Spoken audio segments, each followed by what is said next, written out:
Alors, vous avez peut-être déjà entendu parler du slow content. Alors oui, c'est encore un nouvel anglicisme. Le but, c'était d'aller un peu à l'encontre de l'inbound marketing, on va réduire la cadence.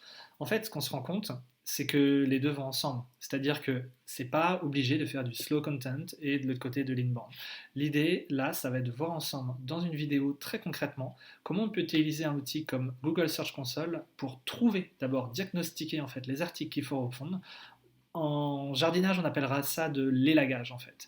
Donc, comment on trouve ces feuilles mortes et comment on en fait justement des beaux fruits bien mûrs qui vont nous rapporter un maximum de trafic et de leads. C'est pas si compliqué, la Search Console ça fait un peu mal et du coup c'est pour ça qu'on fait ce tuto, c'est pour qu'on voit ensemble la méthode. Allez, c'est parti. On va donc soit l'ouvrir ici, vous avez ouvrir le rapport, ou ici vous avez donc les résultats de recherche. L'idée, c'est donc d'aller chercher les URL à recycler, les pages qui sont un peu périmées et qu'on va vouloir recycler. Donc là, on reste sur les 3 derniers mois, c'est un bon indicateur. Ce qu'on va faire, c'est qu'on va afficher toutes ces statistiques. Non pas qu'elles soient intéressantes, parce que quand on est au niveau macro comme ça, où on voit la globalité, la position moyenne ou le CTR moyen est complètement inutilisable. Et là, je vous conseille en fait de faire un export. Vous avez ici le bouton export et vous pouvez faire un export notamment sur Google Sheet, Excel ou CSV. Ici, ce qu'on va vouloir voir, c'est vraiment trouver les pages qui sont peu cliquées en fait. C'est-à-dire que si en 3 mois, concrètement, on a eu 0 clic sur Google, il faut qu'on se pose des questions. Donc là, on va aller ici, et en fait, on peut appliquer des filtres. Donc c'est ce petit bouton-là, il est très discret. En fait, on peut filtrer par clic. Et donc, par exemple, on va prendre ici inférieur à, et on va mettre 10. On va dire que si en 3 mois, ça fait à peu près, allez, 3 visites par mois, c'est vraiment peu. Et en fait, on va aller dans le sens inverse. Donc là, on voit, et donc c'est pour ça que je vous conseille de faire un export, c'est que vous allez avoir plein de, typiquement nous on utilise des sous-menus dans les articles qui renvoient vers une partie de l'article. Forcément, Google Search Console les indexe comme une page, donc il y a beaucoup d'impressions, mais c'est peu cliqué. C'est-à-dire qu'en fait, les gens vont cliquer sur le lien principal, mais pas sur le lien avec l'encre. Donc en fait, toutes ces stats sont un peu fausses, on va dire. Euh, Par contre, ce qui est intéressant du coup, ça va être de filtrer. Ça sur Google Sheet ou sur Excel, vous pouvez le faire très simplement.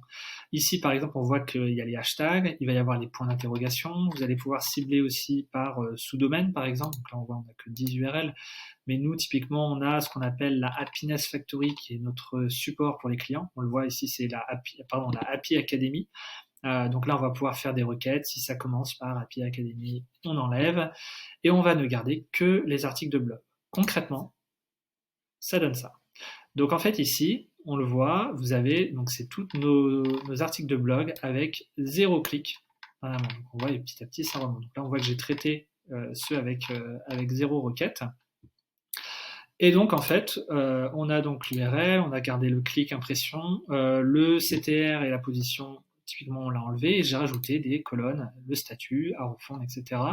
Là, je vous invite vraiment à aller voir notre article qui est en description, du coup, si vous êtes sur YouTube, de cette vidéo, et vous allez avoir le détail de comment le lire et comment travailler en fait avec ce contenu.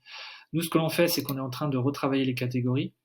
Donc là, on va chercher les catégories directement dans WordPress. Bon, ça, vous n'êtes pas obligé de le faire, hein, c'est un peu plus complexe, c'est de l'import XML. On va chercher la catégorie, puis après on compare et potentiellement on change. On va avoir également des mots-clés principaux, on va les relever et on va décider en fait de ce qu'on va faire. Donc là, par exemple, on va prendre cette URL. Donc imaginez au début, j'ai pas tout ce qu'il y a à droite sur les colonnes. Hein. On n'a que les clics et impressions. On se dit bon ok, celle-là, qu'est-ce qui se passe?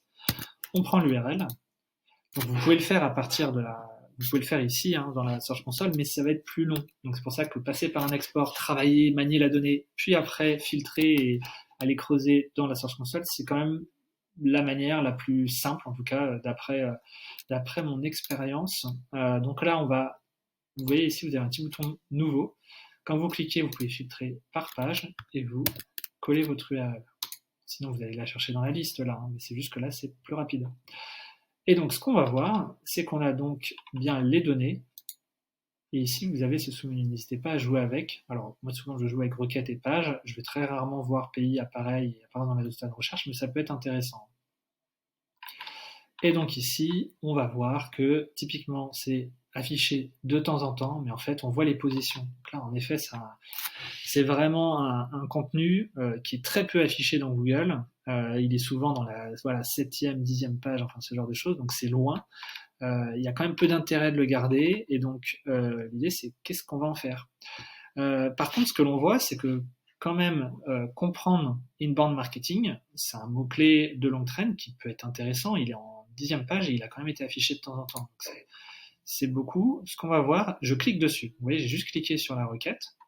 Et là, on voit qu'on filtre à la fois par requête et par URL. Je supprime le filtre par URL, c'est-à-dire qu'on va regarder que ce qui se passe au niveau de cette requête. Et ce que l'on voit, voilà, typiquement quand on parle de cannibalisation de pages, etc., c'est qu'on a plein d'autres URL, en fait, plein d'autres contenus qui sont référencés sur ce mot-clé. Donc là, concrètement, en même temps, ils sont visibles, mais enfin, pas vraiment, ils sont tous mal positionnés. Donc là, ce qui va être intéressant, on se dit, ok, cet article, comprendre inbound marketing, ça peut être intéressant. On n'a aucun article qui est vraiment optimisé pour ça. On va faire une vraie refonte parce que ça colle plus, c'est vraiment un article qui est vieux et donc on se le garde. Et donc là, typiquement, on a une idée d'article à créer depuis la Search Console.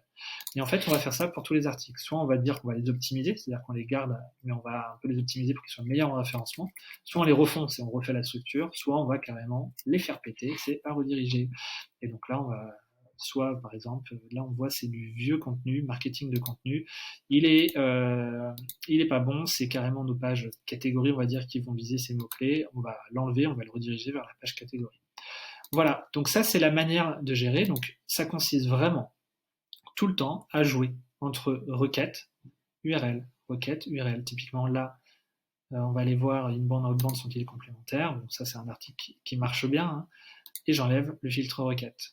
Donc là, j'ai tout ce qu'il a. Et on va voir que cette page, elle est positionnée sur outbound marketing digital, etc.